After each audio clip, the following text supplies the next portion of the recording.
युद्ध नहीं जिनके जीवन में वो भी बड़े अभागे होंगे, या तो प्रण को तोड़ा होगा या फिर रण से भागे होंगे। तो दोस्तों संघर्ष करते रहिए और हमें रण छोड़ के नहीं भागना है, ठीक है। और अगर हमें सफलता प्राप्त करनी है तो लगातार हमें मेहनत करनी होगी। तो मैं सब इंस्पेक्टर जयकरण सिंह आप सभी का स्वागत करता हूं अपने यूट्यूब चैनल में। दोस्तों हम इस यूट्यूब चैनल पे आज से जीएस की क्लास स्टार्ट करने जा रहे हैं और जीएस के जितने भी कोर सब्जेक्ट हैं, हिस्ट्री, ज्योग्राफी, पॉलिटी, इकोनॉमी, तो इन सभी को हम 1 बाय 1 करके अपने यूट्यूब चैनल पे कंप्लीट करेंगे।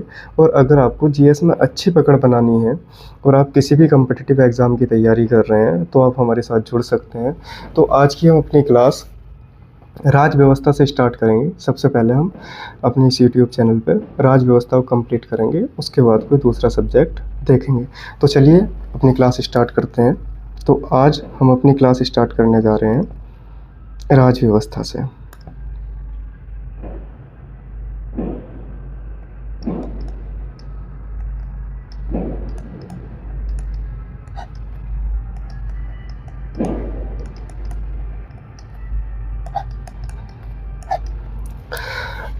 जब हम कोई भी सब्जेक्ट पढ़ते हैं तो हमारे जहन में एक बात आती है कि इस सब्जेक्ट का उद्भव कैसे हुआ, इस सब्जेक्ट की उत्पत्ति कैसे हुई। तो चलिए देखते हैं राज व्यवस्था का उद्भव कैसे हुआ। राज व्यवस्था का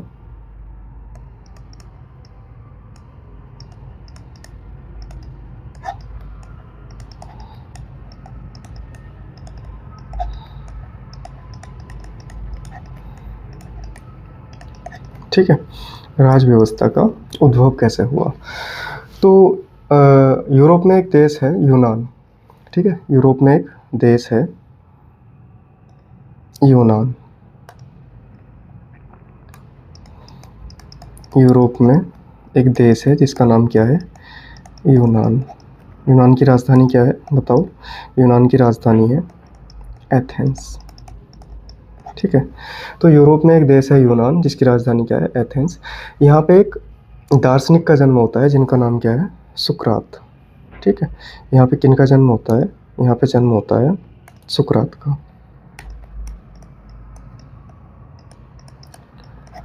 तो सबसे पहले सुकरात ने हमें बताया कि एक राजा को कैसा होना चाहिए और किस प्रकार जो है शासन करना चाहिए। इन्होंने क्या बताया, राजा को कैसा होना चाहिए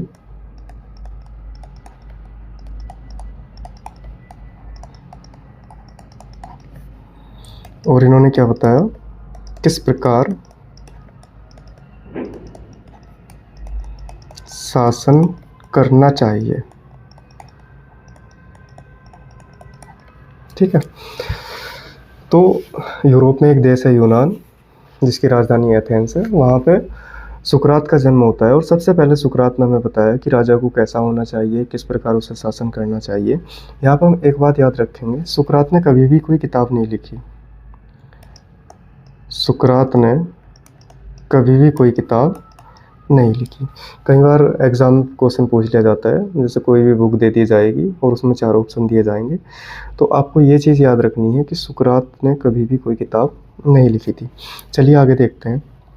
तो सुकरात के एक शिष्य हुए, सुकरात के एक शिष्य हुए जिनका क्या नाम था, इनके एक शिष्य हुए जिनका नाम था प्लेटो, ठीक है। सुकरात के एक शिष्य हुए जिनका नाम क्या था, प्लेटो था। तो प्लेटो क्या करते हैं, इन्होंने 2 काम किए। इन्होंने क्या करा, इन्होंने भैया 2 काम किए थे। पहला, इन्होंने एक किताब लिखी, इन्होंने एक किताब लिखी जिसका नाम क्या था, इसका नाम था द रिपब्लिक, ठीक है। किताब का नाम क्या था, द रिपब्लिक। और इन्होंने एक शिक्षण संस्थान की स्थापना की, शिक्षण संस्थान जिसका नाम क्या था भैया, जिसका नाम था द एकेडमी, ठीक है। तो इन्होंने एक शिक्षण संस्थान की स्थापना की जिसका नाम क्या था, द एकेडमी। ये क्या करते हैं, सबसे पहले हम एक बार दोबारा से देख लेते हैं। यूनान में एक दार्शनिक का जन्म हुआ जिनका नाम क्या था, सुकरात था। सुकरात सबसे पहले हमें बताते हैं कि एक राजा को कैसा होना चाहिए, उसे किस प्रकार शासन करना चाहिए। इन्हीं के एक शिष्य होते हैं प्लेटो, और प्लेटो क्या करते हैं, जो सुकरात ने जो विचार दिए थे और अपने विचारों को मिला के एक किताब लिखते हैं जिसका नाम था द रिपब्लिक। ठीक है, और जो द रिपब्लिक में इन्होंने ज्ञान दिया था उसी को आगे बढ़ाने के लिए एक शिक्षण संस्थान की स्थापना करते हैं जिसका नाम क्या था, द एकेडमी। यहाँ तक बात समझ में आ गई। चलिए आगे चढ़ते हैं। तो जो इन्होंने शिक्षण संस्थान खोला था,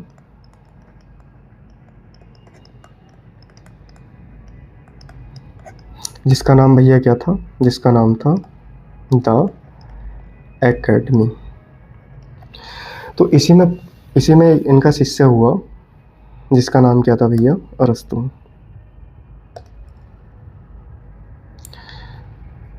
इनका एक शिष्य हुआ, किसका, प्लेटो का एक शिष्य हुआ जिसका नाम क्या था, अरस्तु।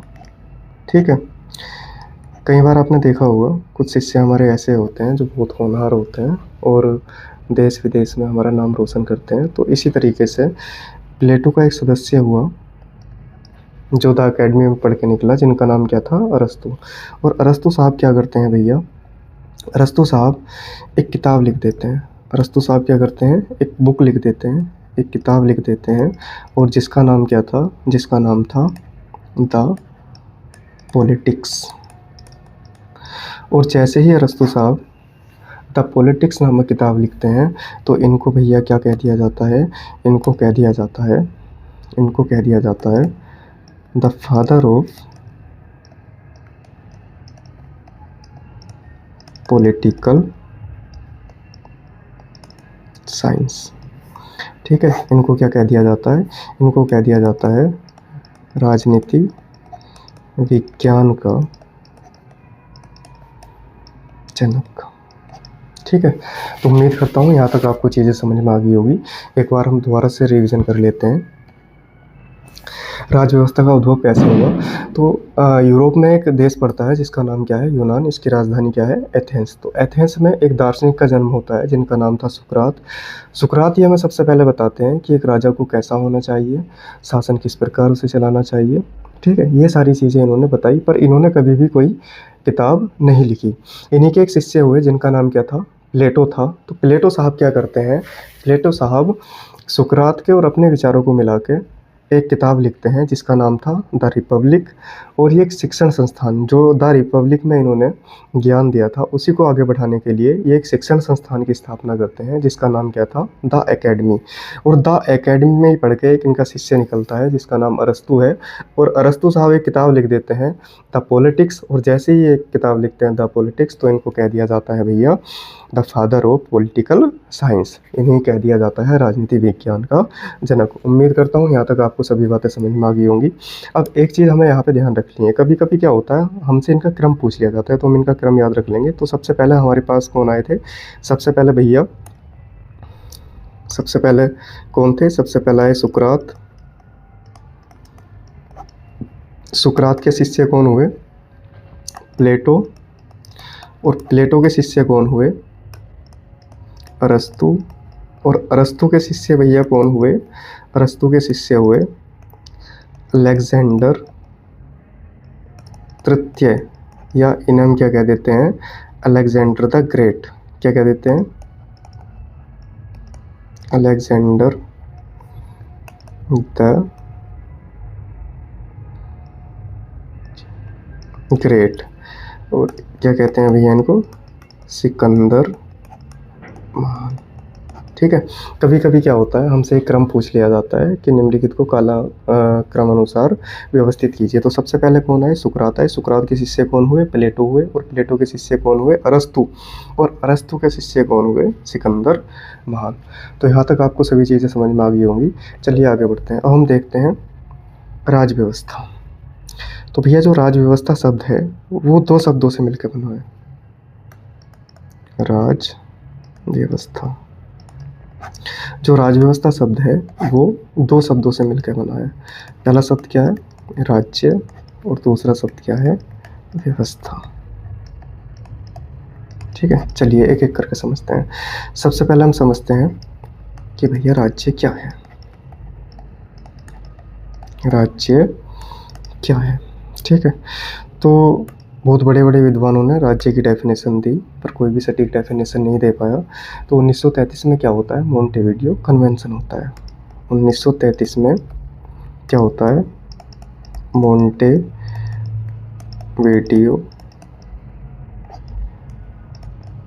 कन्वेंशन होता है, ठीक है। क्या होता है, मोंटेविडियो कन्वेंशन। चलो देख लेते हैं मोंटेविडियो कहाँ पड़ता है। तो दक्षिण अमेरिका में एक देश है, दक्षिण अमेरिका में एक देश है भैया, जिसका नाम क्या है, उरुग्वे, ठीक है। और उरुग्वे की राजधानी क्या है, उरुग्वे की राजधानी है मोंटेविडियो, ठीक है।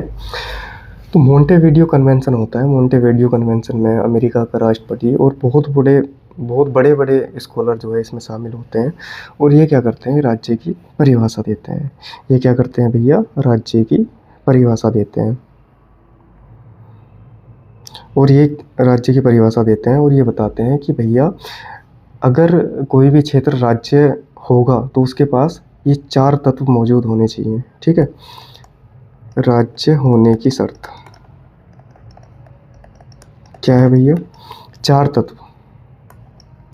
तत्व किसी भी क्षेत्र के पास अगर होंगे तो उसे हम क्या कहेंगे, उसे हम कहेंगे राज्य। चलिए देखते हैं 4 तत्व कौन कौन से हैं, ठीक है। कोई क्षेत्र राज्य तब होगा जब उसके पास निम्न 4 तत्व अनिवार्य रूप से मौजूद होंगे। तो भैया देख लेते हैं वो 4 तत्व कौन कौन से हैं। वो 4 तत्व कौन कौन से हैं, तो पहला, उसके पास क्या हो, भूभाग हो। दूसरा, उसके पास क्या हो, जनसंख्या हो। तीसरा, उसके पास सरकार हो। चौथा, उसके पास संप्रभुता हो, ठीक है भाई। कोई भी क्षेत्र राज्य तब कहलाएगा जब उसके पास ये 4 तत्व मौजूद होंगे। कौन कौन से, उसके पास भूभाग हो, उसके पास जनसंख्या हो, उसके पास सरकार हो और उसके पास क्या हो भैया, संप्रभुता हो। चलिए अब मैं आपसे एक सवाल पूछूंगा। एक सवाल है, आप सभी इसका उत्तर देंगे। सवाल क्या है, क्वेश्चन है भैया, क्या 1947 से पहले भारत एक राज्य था, ठीक है। सवाल क्या है, क्या 1947 से पहले भारत एक राज्य था। तो आप उत्तर क्या दोगे, आप उत्तर दोगे इसका, क्या दोगे भैया, आप इसका उत्तर दोगे नहीं सर, ठीक है। 1947 से पहले भारत एक राज्य नहीं था। अब देख लेते हैं भैया भारत एक राज्य क्यों नहीं था 1947 से पहले। तो हम क्या करते हैं, भारत का एक छोटा सा नक्शा बना लेते हैं।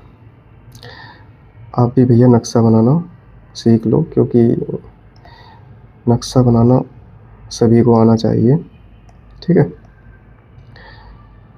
कोई ज़्यादा हार्ड काम नहीं है, अगर आप प्रैक्टिस करोगे तो सीख जाओगे, ठीक है।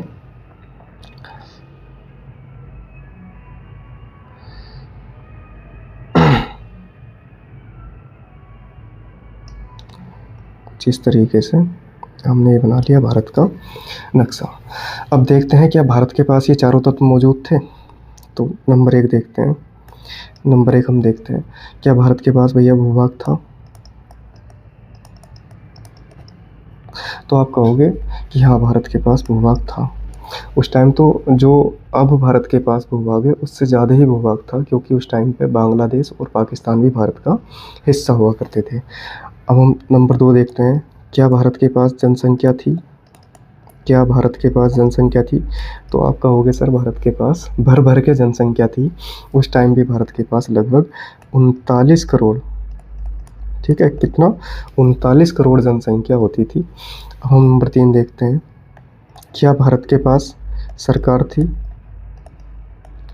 क्या भारत के पास सरकार थी 1947 से पहले? तो आप कहोगे जी सर भारत के पास सरकार थी।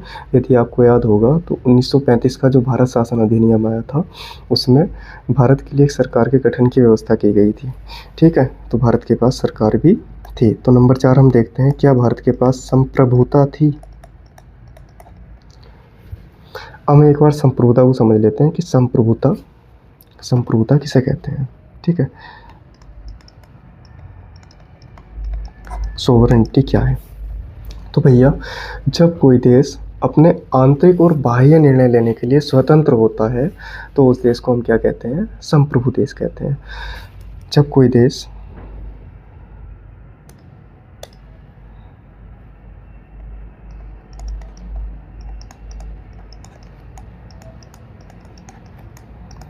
अपने आंतरिक एवं बाह्य निर्णय लेने में स्वतंत्र होता है तो उसे संप्रभु देश कहते हैं। जब कोई देश अपने बाह्य और आंतरिक निर्णय लेने के लिए स्वतंत्र होता है तो उस देश को हम क्या कहते हैं? संप्रभु देश कहते हैं। अब देख लेते हैं क्या 1947 से पहले भारत संप्रभु था? चलो भाई देखते हैं। तो जो उस टाइम पे सरकार होती थी वो किसके अधीन थी भैया? वो किसके अधीन होती थी? वो होती थी भारत के वायसराय के अधीन। और जो भारत का वायसराय था वो किसके अधीन आता था? वो आता था ब्रिटिश संसद के अधीन। और जो ब्रिटिश संसद थी वो किसके अधीन कार्य करती थी भैया? वो ब्रिटिश ताज के अधीन शासन करती थी। तो इसलिए भारत जो सरकार थी वो अपने आंतरिक और बाह्य निर्णय लेने के लिए स्वतंत्र नहीं थी। तो इसलिए उस टाइम पे भारत क्या था भैया? भारत एक संप्रभु देश नहीं था, भारत के पास संप्रभुता नहीं थी, ठीक है। तो इसलिए हम कह सकते हैं, इसलिए हम क्या कह सकते हैं कि 1947 से पहले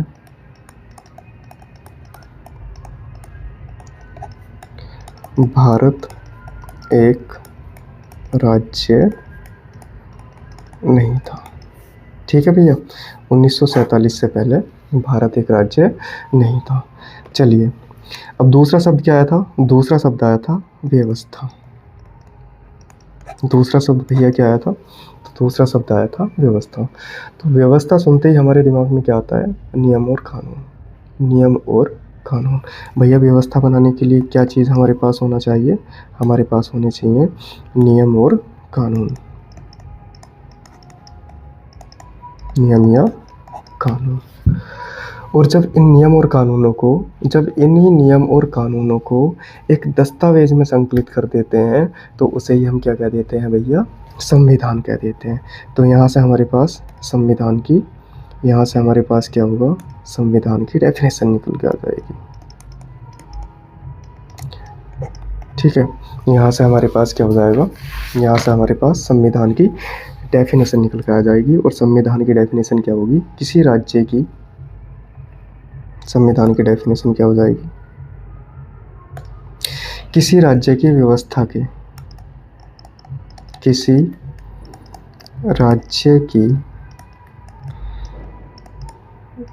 व्यवस्था हेतु, किसी राज्य की व्यवस्था के संचालन हेतु, एक मिनट, किसी राज्य की व्यवस्था के संचालन, एक मिनट,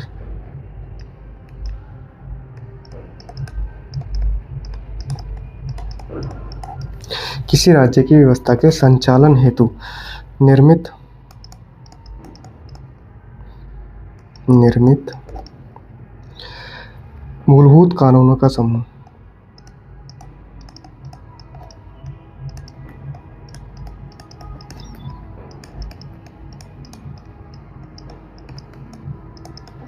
संविधान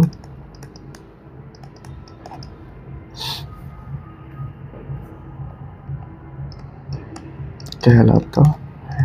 ठीक है, किसी राज्य की व्यवस्था के संचालन हेतु निर्मित मूलभूत कानूनों का समूह। कानूनों का, एक मिनट दोबारा से लिख लेते हैं।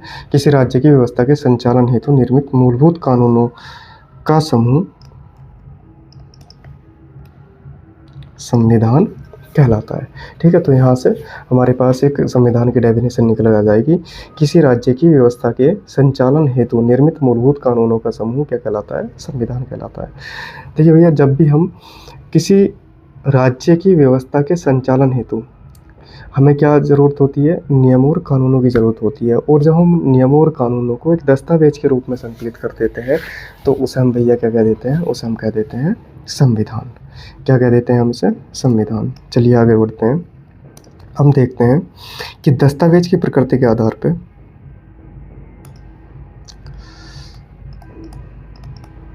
दस्तावेज की प्रकृति के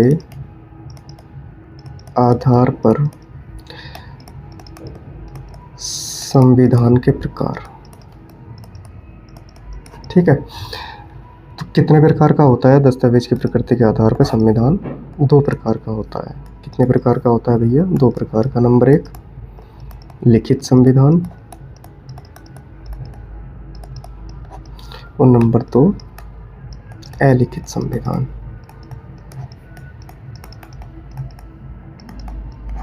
ठीक है भैया, कितने प्रकार का होता है? 2 प्रकार का। चलो आगे देख लेते हैं कौन कौन सा। लिखित संविधान और नंबर 2 अलिखित संविधान। ठीक है, अब लिखित संविधान किसे कहते हैं? जब नियम कानूनों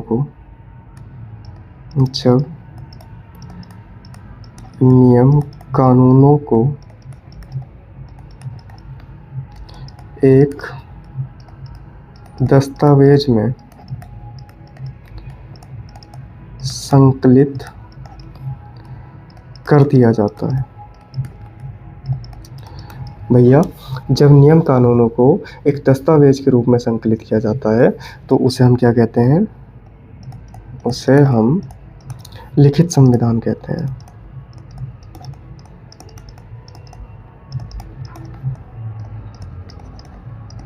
जैसे भैया कौन कौन से देश हो जाएंगे? जैसे हमारा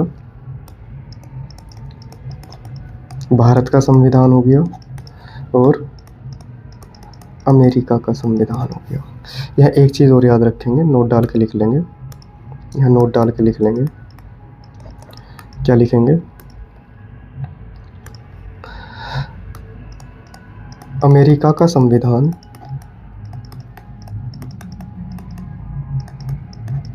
विश्व का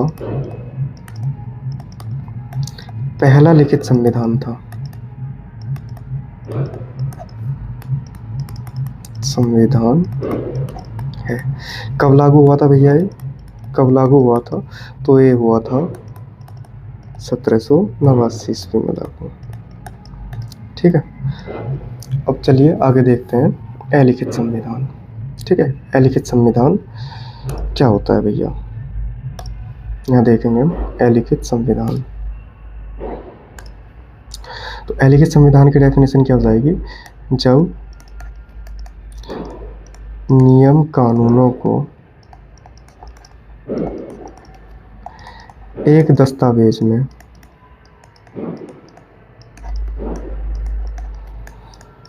संकलित नहीं किया जाता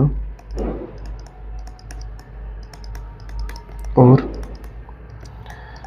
रीति रिवाजों व परंपराओं के आधार पर शासन किया जाता है।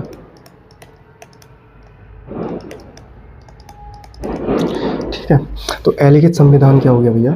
अलिखित संविधान का मतलब ये बिल्कुल भी नहीं है कि संविधान लिखा हुआ नहीं है। इसका मतलब ये है कि जो नियम कानून हैं उनको एक दस्तावेज में संकलित नहीं किया गया, और जो शासन हो रहा है वो रीति रिवाजों और परंपराओं के आधार पे हो रहा है। तो भैया कौन कौन से देश का संविधान हो जाएगा?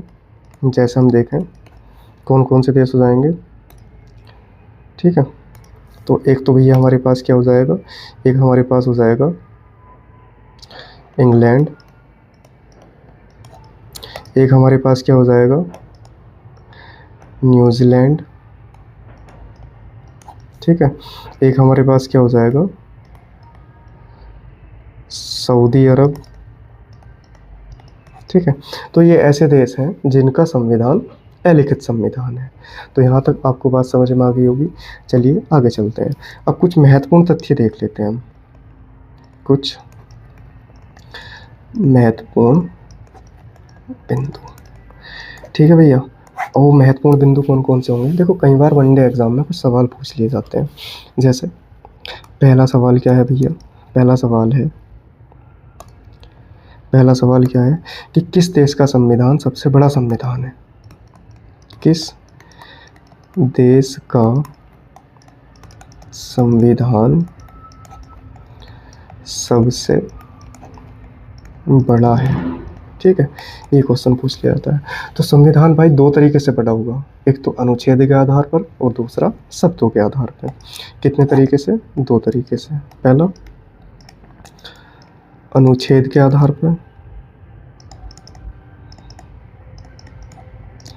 और दूसरा शब्दों के आधार पर। ठीक है, अनुच्छेद के आधार पर अगर हम देखते हैं तो सबसे बड़ा संविधान किस देश का है भैया? सबसे बड़ा संविधान है हमारे प्यारे भारत का। ठीक है, भारत का संविधान। कितने अनुच्छेद हैं भैया? कितने अनुच्छेद हैं? तो 395 अनुच्छेद। देखिए मूल रूप से 395 अनुच्छेद है। अगर हम इनके भागों को बढ़ा उड़ा के बात करें तो अनुच्छेदों की संख्या बढ़ गई है। ठीक है, अब हम देखते हैं शब्दों के आधार पे। तो भैया शब्दों के आधार पे भी हमारे प्यारे भारत का संविधान सबसे बड़ा है। ठीक है, भारत का संविधान। कितने शब्द हैं भैया? कितने शब्द हैं? तो लगभग 1.5 लाख शब्द। ठीक है, तो क्वेश्चन क्या पूछ लिया जाता है कभी कभी कि किस देश का संविधान सबसे बड़ा है?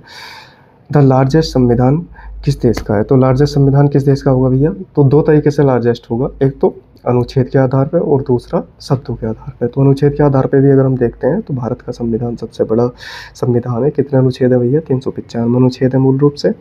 और अगर हम शब्दों के आधार पर देखें तो शब्दों के आधार पर भी भारत का ही संविधान विश्व का सबसे बड़ा संविधान है। ठीक है, कितने शब्द हैं? लगभग 1.5 लाख शब्द हैं। चलिए आगे देखते हैं।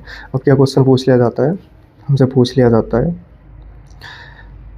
कि विश्व का सबसे छोटा संविधान, विश्व का सबसे छोटा संविधान किस देश का है? विश्व का सबसे छोटा संविधान किस देश का है? तो भैया संविधान छोटा भी दो तरीके से होगा, एक तो अनुच्छेद के आधार पर, नंबर 1 अनुच्छेद के आधार पर, और नंबर 2 भैया क्या हो जाएगा? नंबर 2 हो जाएगा शब्दों के आधार पर। तो चलिए देखते हैं अनुच्छेद के आधार पर किस देश का संविधान सबसे छोटा है। तो किस देश का? अमेरिका का संविधान। कितने अनुच्छेद हैं भैया अमेरिका के संविधान में? कितने अनुच्छेद हैं? 7 अनुच्छेद। ठीक है, अब हम देखते हैं कि भैया शब्दों के आधार पे किस देश का संविधान सबसे छोटा है। तो शब्दों के आधार पे एक देश है मोनाको। मोनाको का संविधान सबसे छोटा है। भैया कितने शब्द हैं? लगभग लगभग कितने शब्द हैं? तो 3814 शब्द हैं। कितने शब्द हैं? 3814 शब्द। तो यहाँ तक बात आपको समझ में आ गई। चलिए आगे देखते हैं। अब हमसे पूछ लिया जाता है भैया किस देश का संविधान नवीनतम संविधान है? क्या क्वेश्चन पूछ लिया जाता है? किस देश का संविधान नवीनतम है? तो किस देश का है? किस देश का है बताइए? नेपाल का संविधान।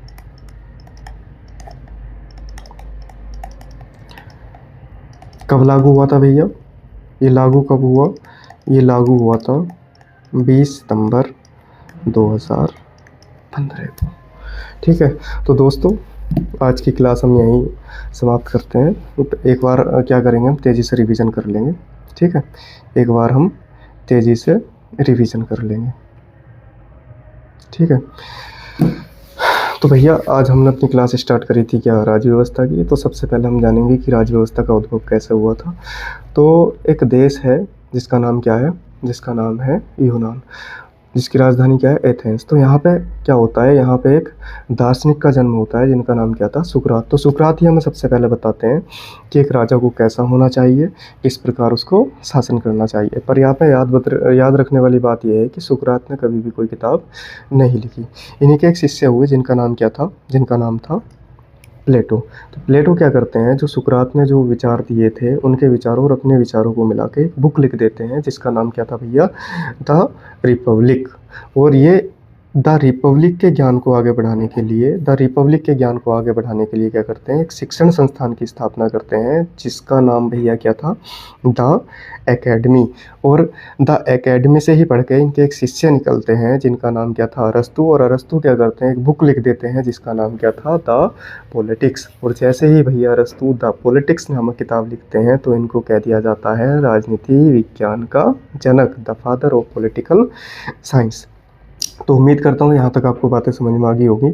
आगे भैया क्या हुआ, कई बार क्या होता है एग्जाम में इनका क्रम पूछ लिया जाता है। ठीक है, जितने भी ये विद्वान हुए हैं इनका क्रम पूछ लिया जाता है। तो सबसे पहले भैया कौन से हुए थे? सुकरात। सुकरात के शिष्य प्लेटो, प्लेटो के शिष्य अरस्तु, और अरस्तु के शिष्य हुए थे सिकंदर महान। ठीक है, आगे चलते हैं।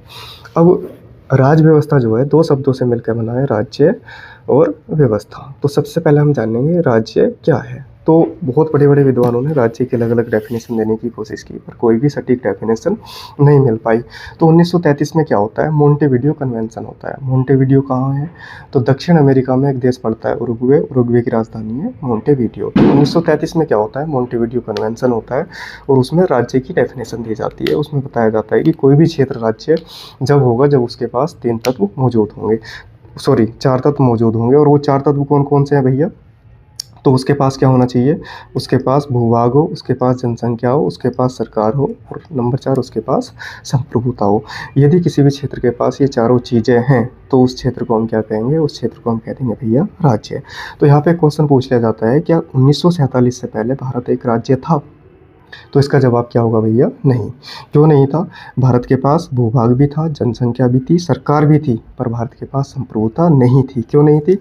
क्योंकि भारत सरकार जो है वायसराय के अधीन शासन करती थी और वायसराय ब्रिटिश संसद के अधीन कार्य करता था। इसलिए भारत अपने आंतरिक और बाह्य निर्णय लेने के लिए स्वतंत्र नहीं था। इसलिए हम कहेंगे कि भारत के पास संप्रभुता नहीं थी और भारत क्या नहीं था भैया? भारत एक राज्य नहीं था। कब? 1947 से पहले। अब हम बात कर लेते हैं व्यवस्था क्या होती है भैया। जब भी हमारे जहन में व्यवस्था शब्द आता है तो हमारे दिमाग में आता है रूल एंड रेगुलेशन।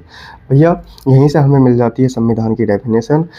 किसी राज्य की व्यवस्था के संचालन हेतु निर्मित मूलभूत कानूनों का समूह क्या कहलाता है? संविधान कहलाता है। ठीक है, अब दस्तावेज की प्रकृति के आधार पर संविधान कितने प्रकार का होता है भैया? संविधान होता है 2 प्रकार का। कैसा? कौन कौन सा? लिखित संविधान और अलिखित संविधान। लिखित संविधान क्या होता है? जब नियम कानूनों को दस्तावेज के रूप में एक दस्तावेज में संकलित कर दिया जाता है तो उसे हम क्या कहते हैं? लिखित संविधान कहते हैं। लिखित संविधान किस किस देश का है? जैसे भारत का संविधान हो गया, अमेरिका का संविधान हो गया। ठीक है, यहाँ एक बात हम याद रखेंगे, अमेरिका का संविधान विश्व का पहला लिखित संविधान है। ये कब लागू हुआ था भैया? तो ये लागू हुआ था 1789 ईस्वी में। अलिखित संविधान क्या होता है? जब नियम कानून को एक दस्तावेज के रूप में संकलित नहीं किया जाता और शासन जो है रीति रिवाजों और परंपराओं के आधार पर चलता है, तो उस देश के संविधान को हम क्या कहते हैं? उस देश के संविधान को हम कह देते हैं अलिखित संविधान। जैसे इंग्लैंड का संविधान, न्यूजीलैंड का संविधान और सऊदी अरब का संविधान। ठीक है, अब आगे बढ़ते हैं। इसमें इजराइल और लिख लेंगे, कई बार पूछ लिया जाता है इजराइल। ठीक है, इजराइल का संविधान। आगे अब कुछ महत्वपूर्ण बिंदु हम देख लेते हैं। कई बार क्वेश्चन वन डे एग्जाम में पूछ लिया जाता है कि किस देश का संविधान सबसे बड़ा संविधान है। तो अगर हम अनुच्छेद के आधार पर, देखो दो तरीके से संविधान बड़ा होगा, या तो अनुच्छेद के आधार पर या फिर शब्दों के आधार पर। तो अनुच्छेद के आधार पर अगर हम देखते हैं तो भारत का संविधान सबसे बड़ा संविधान है। मूल रूप से कितने अनुच्छेद है भारत के संविधान में? 395 अनुच्छेद। शब्दों के आधार पर हम देखें तो भारत का ही संविधान सबसे बड़ा संविधान है।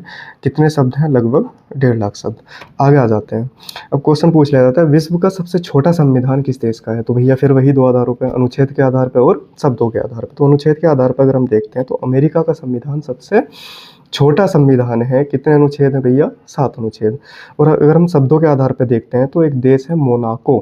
मोनाको का संविधान शब्दों के आधार पर विश्व का सबसे छोटा संविधान है। कितने शब्द हैं भैया?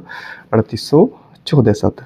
अब लास्ट क्वेश्चन क्या पूछ लिया जाता है कि किस देश का संविधान नवीनतम है? किस देश का संविधान नवीनतम है? तो नेपाल का संविधान भैया नवीनतम संविधान है। ये कब लागू हुआ था? तो ये लागू हुआ था 20 सितंबर 2015 को। तो दोस्तों उम्मीद करता हूँ आज की क्लास आपको पसंद आई होगी। तो आज की क्लास हम यहीं समाप्त करते हैं। मेहनत करते रहिए, लगे रहिए और अपने सपनों को पूरा कीजिए। जय हिंद, जय भारत।